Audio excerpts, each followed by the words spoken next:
Bonjour à tous. Vous êtes nombreux à vous poser la question si à partir du 11 mai jusqu'au 1er juin, je dois être en congé maladie, je dois déposer des congés annuels ou des RTT, ou est-ce que j'ai la possibilité de rester en ASA?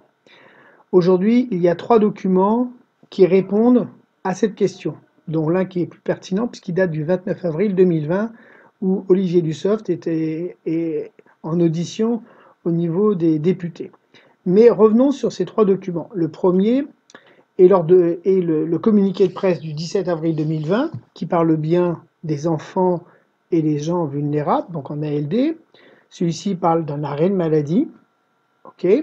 Ensuite, nous avons un deuxième document qui est la ministre du Travail, Muriel Pénicaud. Et là, j'aimerais vous faire lecture de l'extrait qui nous intéresse.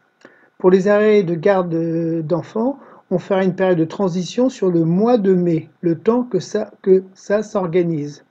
Le système restera en l'état au mois de mai, assure Muriel Pénicaud. Alors, elle parle bien des agents de droit privé, mais elle parle bien aussi, elle ne dit pas qu'il y aurait un arrêt de maladie. Elle dit tout simplement que, en l'état actuel, les choses ne bougeront pas trop au mois de mai. Alors, vous pourrez me dire, c'est la ministre du Travail, mais nous avons eu dernièrement une vidéo que vous écouterez après mon intervention d'Olivier Dussopt, comme je disais tout à l'heure, qui dit en août, pour ce qui est de la période du 11 mai au 1er juin, les choses ne sont pas encore calées, a-t-il révélé.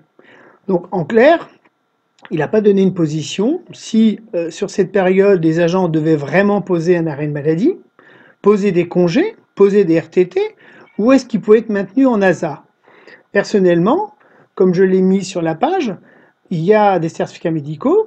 Et pourquoi pas faire ce genre de certificat pour demander à être maintenu pour garde d'enfants et que ce soit pris directement en ASA. J'en ai déjà discuté avec des RH. De toute manière, aujourd'hui, étant donné qu'il n'y a pas une position claire sur cette période transitoire du 11 mai au 1er juin 2020, autant qu'au 1er juin, les choses devraient être un peu plus claires si les situations ne changent pas. Mais aujourd'hui, pour moi, il n'y a rien qui interdit que sur cette période-là, ça soit encore un certificat médical en ASA pour l'ensemble des agents qui gardent leurs enfants. Puisque de toute manière, l'école n'étant pas obligatoire, je ne vois pas ce qui gênerait. Aujourd'hui, les RH sont plus embêtés de répondre à cette question. Alors c'est facile de dire on vous met en arrêt de maladie, mais si on vous met en arrêt de maladie, c'est sur une pathologie, parce que le médecin ne va pas vous arrêter comme ça, et ça veut dire qu'on va déclencher les 90 jours en prêt en demi-salaire. Donc aujourd'hui, quand vous voyez qu'Olivier Dussopt, et donc vous l'écouterez après moi, indique que sur cette période les choses ne sont pas calées, c'est quand même pas rien. C'est quand même le secrétaire d'État, ministre de la fonction publique, qui vous dit bah oui, on a un petit creux de 15 jours, mais on ne sait pas comment faire. C'est incroyable. Et quand vous voyez ce que dit la ministre du Travail, et donc je vais vous le reprendre, que sur le mois de mai, le temps que ça s'organise, en gros, voilà, on parle du privé, ça veut dire que les gens vont rester avec le taux pris en charge par l'État. Les choses sont dites clairement, ça veut dire ça. Et puis quand vous voyez la circulaire du 17, où lorsque vous lisez la fin de cette circulaire, les fonctionnaires et les agents contractuels de droit public en arrêt de travail pour ces motifs pourront continuer à être indemnisés dans les mêmes conditions qu'aujourd'hui, et ce jusqu'à la fin de l'état d'urgence sanitaire. Donc quand vous savez que l'urgence sanitaire a été décalée au 24 juillet, mais dans les mêmes conditions, voilà, donc je ne vois pas comment on peut régler dans les mêmes conditions un arrêt de travail, puisqu'au bout de 90 jours, on sera en demi-salaire. C'est pas les congés, c'est pas les RTT, donc il reste plus que la position d'autorisation spéciale d'absence. Et pour l'avoir, il vous faut, à mon avis, voir le médecin et faire un certificat médical pour qu'il vous place dans cette position. Sur les autorisations spéciales d'absence dont bénéficient les personnels pour garde d'enfants. Il est bien évident qu'avec la reprise de la scolarisation, le régime va changer. Entre le 11 mai, reprise de l'école, et le 1er juin, avant le 2 juin qui est une étape calendaire, les choses ne sont pas encore tout à fait calées.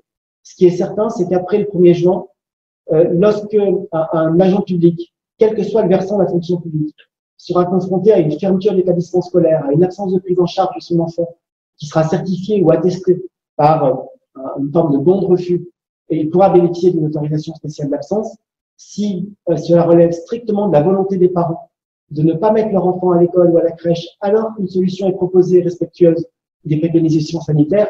Ce sera sur des congés, puisque si c'est une volonté pour répondre au caractère facultatif évoqué, la volonté, c'est aussi la responsabilité.